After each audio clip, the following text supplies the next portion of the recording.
ಇಂದು ರಥಸಪ್ತಮಿ. ಸೂರ್ಯದೇವನಿಗೆ ವಿಶೇಷವಾಗಿ ನಾವು ಪೂಜೆ ಸಲ್ಲಿಸುವಂತಹ ಒಂದು ದಿನ ಅಂತ ಹೇಳಲಾಗುತ್ತೆ. ಸೂರ್ಯದೇವನು ಅಂತ ಹೇಳಿದರೆ ನಮಗೆ ಪ್ರತ್ಯಕ್ಷವಾಗಿ ಕಣ್ಣಿಗೆ ಕಾಣೋ ದೇವರು ಅಂತ ಭಾವಿಸಲಾಗುತ್ತೆ.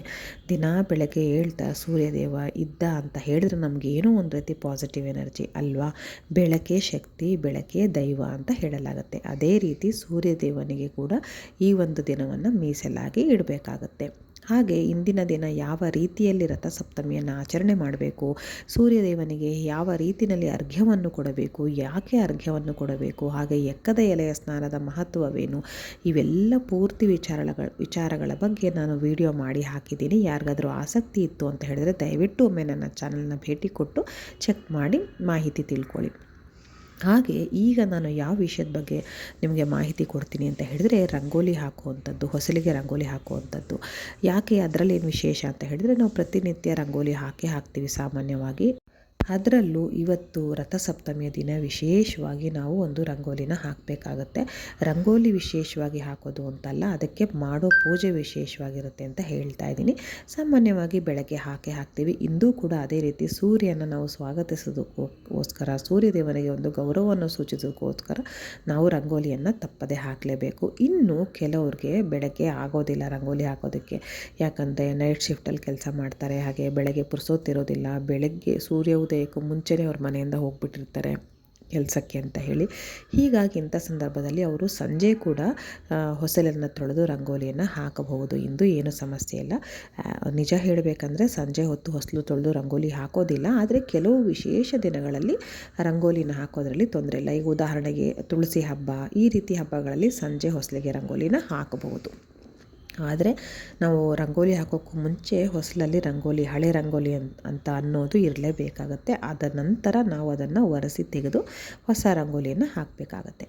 ಈಗ ರಂಗೋಲಿ ಬೆಳಗ್ಗೆ ನೀವು ಕಂಪಲ್ಸರಿಯಾಗಿ ಹಾಕಲೇಬೇಕಾಗತ್ತೆ, ಸೂರ್ಯದೇವನಿಗೆ ಗೌರವವನ್ನು ಸೂಚಿಸೋದಕ್ಕೆ. ಅದು ಆಗಿಲ್ಲ ಅಂದರೆ ಸಂಜೆ ನೀವು ಕೆಲಸದಿಂದ ಬಂದು ಆ ನಂತರ ಆದರೂ ಹೊಸಲನ್ನು ತೊಳೆದು ಒರೆಸಿ ಆ ನಂತರ ರಂಗೋಲಿಯನ್ನು ಹಾಕಬೇಕಾಗತ್ತೆ. ಇದು ತಪ್ಪದೇ ಮಾಡಿ. ಇವತ್ತು ಬೆಳಗ್ಗೆ ಆಗಿಲ್ಲ ಅಂತ ಅನ್ನೋರು ಖಂಡಿತ ಇವತ್ತು ಸಂಜೆ ಹೊಸಲಿಗೆ ರಂಗೋಲಿ ಹಾಕಲೇಬೇಕಾಗತ್ತೆ. ರಂಗೋಲಿ ಇರಬೇಕಾಗತ್ತೆ.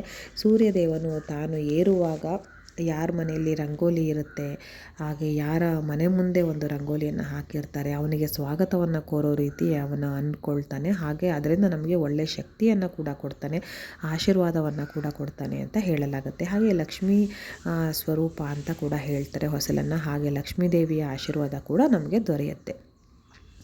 ಇನ್ನು ಮನೆಯ ಒಳಗಡೆಗೆ ಯಾವುದೇ ರೀತಿ ಕೆಟ್ಟ ಶಕ್ತಿಗಳು ಬೀಳಲ್ಲ. ಬೆಳಗಿನ ಬಿಸಿಲು ಅಥವಾ ಮಧ್ಯಾಹ್ನದ ಬಿಸಿಲು ನಮ್ಮ ಮನೆಯ ಹೊಸಲಿಗೆ ತಾಗಿ ಒಳಗೆ ಬಂದರೆ ಅಂತ ಹೇಳಲಾಗುತ್ತೆ.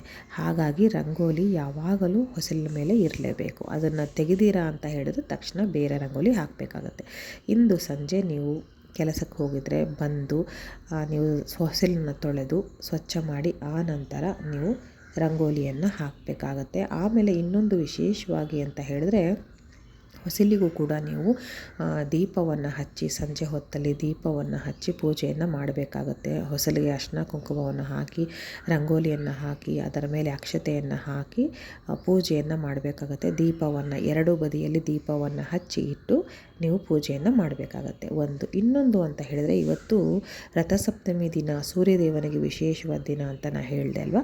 ಹಾಗಾಗಿ ಸೂರ್ಯದೇವನ ರಂಗೋಲಿಯನ್ನು ಕೂಡ ನೀವು ಹಾಕಬೇಕಾಗತ್ತೆ. ಮುಖ್ಯವಾಗಿ ನೆನ್ಪಿಟ್ಕೊಳ್ಳಿ. ಮನೆ ಮುಂದೆ ಅಲ್ಲ ಅಂತ ಹೇಳಿದರೆ, ನಿಮಗೆ ಮನೆ ಮುಂದೆ ಅಷ್ಟು ದೊಡ್ಡ ಜಾಗ ಇಲ್ಲ ಅಥವಾ ನಿಮಗೆ ಹಾಕೋಕ್ಕಾಗೋದಿಲ್ಲ ಅಂತ ಹೇಳಿದ್ರೆ ಏನೂ ತೊಂದರೆ ಇಲ್ಲ. ನೀವು ದೇವರ ಮನೆಯಲ್ಲಾದರೂ ಕೂಡ ಒಂದು ಸೂರ್ಯದೇವರ ರಂಗೋಲಿಯನ್ನು ಹಾಕಬೇಕಾಗತ್ತೆ. ನಿಮಗೆ ಅಷ್ಟು ಚೆನ್ನಾಗಿ ನೀಟಾಗಿ ಸೂರ್ಯದೇವನ ರಂಗೋಲಿ ಹಾಕೋದಕ್ಕೆ ಬಂದಿಲ್ಲ ಅಂತ ಹೇಳಿದರೆ ಕೇವಲ ಒಂದು ಸರ್ಕಲ್ ಥರ ಮಾಡಿ ಒಂದು ವೃತ್ತಾಕಾರ ಬರೆದು ಸುತ್ತಲೂ 12 ಗೆರೆಯನ್ನಾದರೂ ಹಾಕಬೇಕಾಗತ್ತೆ. ಆಗ ಅದು ಸೂರ್ಯದೇವನ ರಂಗೋಲಿ ಅಂತ ಹೇಳಲಾಗುತ್ತೆ. ರಂಗೋಲಿ ನಿಮಗೆ ಹೇಗೆ ಬರುತ್ತೋ ಹಾಗೆ ಹಾಕಿ. ಯಾವಾಗಲೂ ಹೀಗೆ ಹಾಕಬೇಕು, ತುಂಬ ಚೆನ್ನಾಗಿ ಹಾಕಬೇಕು, ದೊಡ್ಡ ರಂಗೋಲಿ ಹಾಕಬೇಕು ಅಂತೆಲ್ಲ ಖಂಡಿತ ಏನೂ ಇಲ್ಲ. ಇವತ್ತಿನ ವಿಶೇಷವಾಗಿ ನಾನು ಹೇಳ್ತಾ ಇರೋದಂದರೆ ದೇವರ ಮನೆಯಲ್ಲಿ ಅಥವಾ ಮನೆ ಮುಂದೆ, ದೇವರ ಮನೆಯಲ್ಲಿ ಹಾಕಿದ್ರೆ ತುಂಬಾ ಶ್ರೇಷ್ಠ. ಒಂದು ಸೂರ್ಯದೇವರ ರಂಗೋಲಿ, ರಥದ ರಂಗೋಲಿಯನ್ನು ಹಾಕಿದ್ರೆ ನೋಡಿ ಈ ರೀತಿಯಲ್ಲಿ ರಂಗೋಲಿನ ಹಾಕಬೇಕಾಗುತ್ತೆ. ಹೀಗೆ ಹಾಕಬೇಕಂತೇನಿಲ್ಲ, ಚೂರು ಹೆಚ್ಚು ಕಮ್ಮಿ ಕೂಡ ಹಾಕ್ಬೋದು. ನಿಮಗೆ ಅದು ಬಂದಿಲ್ಲ ಅಂದರೆ ನಾನು ಆಗಲೇ ಹೇಳ್ದಂಗೆ ಒಂದು ವೃತ್ತಾಕಾರ ಬರೆದು ಸುತ್ತಲೂ 12 ಗೆರೆಯನ್ನು ಬರೆದ್ರೆ ಆಯಿತು. ಹಾಗೆ ರಂಗೋಲಿಯನ್ನು ಬರೆದು ಹಾಗೆ ಬಿಡಬೇಡಿ. ದೇವ್ರ ಮನೆಯಲ್ಲಿ ಮನೆ ಮುಂದೆ ರಂಗೋಲಿ ಹಾಕಿದರೆ, ಇದೊಂದು ಸೂರ್ಯ ರಂಗೋಲಿ ಅಂತ ಹೇಳಿದರೆ ಸ್ವಲ್ಪ ಅರಿಶಿನ ಕುಂಕುಮ ಹೂವನ್ನು ಹಾಕಿ ನೀವು ದೇವ್ರ ಮನೆಯಲ್ಲಿ ರಂಗೋಲಿ ಬರಿತು ಅಂತ ಹೇಳಿದರೆ ಏನು ಮಾಡಬೇಕಂದ್ರೆ, ಮುಖ್ಯವಾಗಿ ಸೂರ್ಯದೇವರ ರಂಗೋಲಿಯನ್ನು ಹಾಕಿ ಅದರ ಮೇಲೆ ಅರಿಶಿನ ಕುಂಕುಮ ಹಾಗೆ ಶ್ರೀಗಂಧ ಸ್ವಲ್ಪ ಹಾಗೆ ಅಕ್ಷತೆ ಹೂವುಗಳನ್ನೆಲ್ಲ ಏರಿಸಿ ಅದಕ್ಕೂ ಕೂಡ ಒಂದು ತುಪ್ಪ ದೀಪವನ್ನು ಹಚ್ಚಿ ಕೆಂಪು ಹೂಗಳಿಂದ ಅಲಂಕಾರವನ್ನು ಮಾಡಿ ಅದಕ್ಕೂ ಕೂಡ ಪೂಜೆ ಮಾಡಿ ನಿಮ್ಮ ಸಂಕಲ್ಪ ಏನಿರುತ್ತಲ್ವ ಅದನ್ನು ಬೇಡ್ಕೊಳ್ಬೇಕಾಗುತ್ತೆ. ಅಂದರೆ ನಾನು ಹಿಂದಿನ ವಿಡಿಯೋಗಳಲ್ಲೇ ಹೇಳಿದ್ದೀನಿ, ಯಾವ್ಯಾವ ಒಂದು ಸಮಸ್ಯೆಗಳಿಗೆ ಈ ಒಂದು ಸೂರ್ಯದೇವನ ಆಚರಣೆಯನ್ನು ಅಥವಾ ಸೂರ್ಯದೇವನ ಆರಾಧನೆಯನ್ನು ಮಾಡೋದ್ರಿಂದ ಒಳ್ಳೆಯದು ನಮಗೆ ಅಂತ ಹೇಳಿದ್ದೀನಿ. ಅದಕ್ಕೆ ಸಂಬಂಧಪಟ್ಟಂತೆ ಯಾವ ರೀತಿ ಆರೋಗ್ಯ ಸಮಸ್ಯೆ ಇದ್ದರೆ ಕೂಡ ಸುಧಾರಿಸುತ್ತೆ ಅಂತ ಹೇಳಿದ್ದೆ. ಅದನ್ನು ಕೂಡ ನೀವು ಸಂಕಲ್ಪ ಮಾಡ್ಕೊಳ್ಳಿ. ನಿಮಗೇನು ಸಮಸ್ಯೆ ಇದೆ ಆ ಒಂದು ಸಮಸ್ಯೆಯನ್ನು ಈ ಒಂದು ಸೂರ್ಯ ರಂಗೋಲಿ ಅಂತ ಸೂರ್ಯನೇ ಅಂತ ನೀವು ಭಾವಿಸ್ಬೇಕಾಗುತ್ತೆ.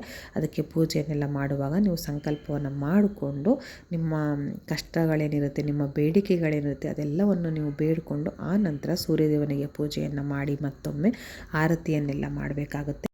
ಆಮೇಲೆ ಮುಖ್ಯವಾಗಿ ನೀವು ಸೂರ್ಯದೇವನಿಗೆ ಯಾವ ನೈವೇದ್ಯ ನೀಡಬೇಕಂತ ಹೇಳಿದ್ರೆ, ಗೋಧಿಯಿಂದ ಮಾಡಿರುವಂತಹ ನೈವೇದ್ಯ ಅಂದರೆ ಇಡೀ ಕಾಳು ಗೋಧಿಯ ಪಾಯಸ ಮಾಡಿದ್ರೆ ಬಹಳ ಶ್ರೇಷ್ಠ. ಯಾಕಂದರೆ ಅದನ್ನು ಗೋಧಿ ಕಡಿ ಅಂತ ಹೇಳಿದರೆ ಅದನ್ನು ಪೀಸ್ ಮಾಡ್ತೀವಿ ಅಥವಾ ಪುಡಿ ಮಾಡಿರ್ತೀವಿ. ಅದ್ರ ಬದಲು ನೀವು ಇಡೀ ಗೋಧಿ ಕಾಳನ್ನು ಬಳಸಿದ್ರೆ ನಿಮ್ಮ ಆರೋಗ್ಯಕ್ಕೂ ಕೂಡ ಒಳ್ಳೆಯದು, ಹಾಗೆ ದೇವರಿಗೂ ಕೂಡ ಶ್ರೇಷ್ಠ ನೈವೇದ್ಯ ಅಂತ ಹೇಳಲಾಗುತ್ತೆ.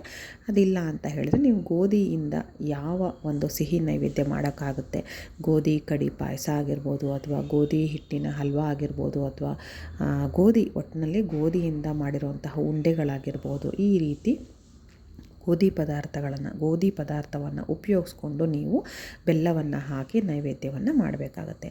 ಇನ್ನು ನಿಮಗೆ ಅದಕ್ಕೂ ಪುರ್ಸೊತ್ತಿಲ್ಲ, ನೀವು ಕೆಲಸಕ್ಕೆ ಹೋಗಿ ಬಂದಿರ್ತೀರಿ ಅಂತ ಹೇಳಿದ್ರೆ ಏನೂ ತೊಂದರೆ ಇಲ್ಲ. ಇಡೀ ಗೋಧಿಯನ್ನು ತಗೊಂಡು ಬನ್ನಿ. ಈಗ ಎಲ್ಲ ಸಾಮಾನು ಅಂಗಡಿಗಳಲ್ಲಿ ಸಿಗುತ್ತೆ.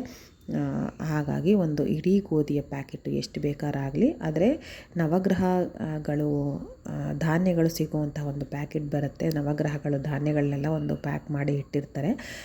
ಅದನ್ನು ತಗೋಬೇಡಿ. ಅದರಲ್ಲಿ ಎಲ್ಲ ಒಂದು ಕಾಳುಗಳು ಅಷ್ಟು ಒಂದು ಗುಣಮಟ್ಟದಲ್ಲಿ ಇರೋದಿಲ್ಲ.